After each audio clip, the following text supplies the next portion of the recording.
Zaytoven opens up your album where he talks about meeting you for the first time. Yeah, And you know, he produces a few tracks on this record. He produced a couple of tracks on your mixtapes too when you were Future Kid.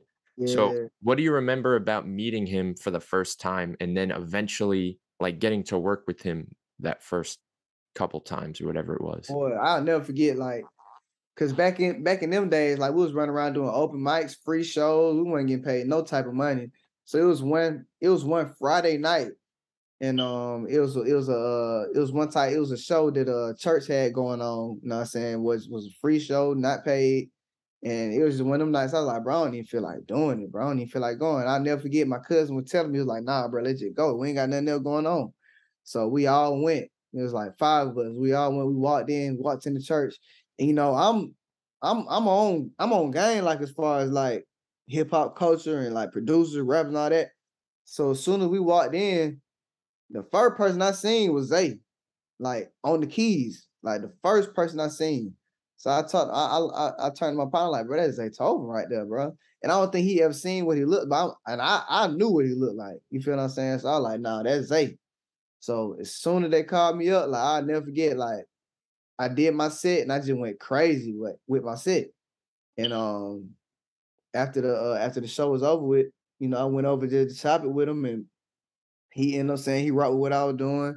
Know what I'm saying? We swapped numbers. And literally the next day, you know what I'm saying, he invited me to the crib. Like I pulled up to his house. This is my first, I think this is my first encounter with anybody like famous, like or anybody of anything. You feel what I'm saying? Like this before I met Canton, this before I met anybody. You feel what I'm saying? So like this man invited me to his house, pulled up to the house, we go in the basement. You know what I'm saying? He not knowing, I'm already knowing what his basement looking like. Like I'm already watching the video, the YouTube videos of him making beats. I'm already knowing what his studio look like. So we walking out, we go in the basement, and then he put about 10 beats on my flash drive. And from then on, shoot. And one of those beats was the Church Gone Wild beats. I had yeah, he had about 10 beats. I did Church Gone Wild, Dance All Night, Remember, and it was a couple more, but those three was I think the biggest ones out of that pack. But nah, that was I'll never So forget it. so were you ultimately the Zaytoven plug for Reach? Like even for when Lecrae made his joint project with Oh him? yeah, yeah, yeah, for sure. Yeah, I introduced Zay for sure. It's pretty crazy that you met Zaytoven before you even met anyone over at Reach. Yeah, that's Like you would have crazy. thought maybe like there was a chance you could have like went with him or signed somewhere else. Yeah, yeah, no, that's crazy. That's crazy. Like, and Zay been believing in the vision too. Like he been believing in the vision. You know what I'm saying? So yeah, that's almost a blessing. Like for me to really lock in and link with him. That's an Atlanta legend, man. So you got your cosign like right out the bat. Right. That's right.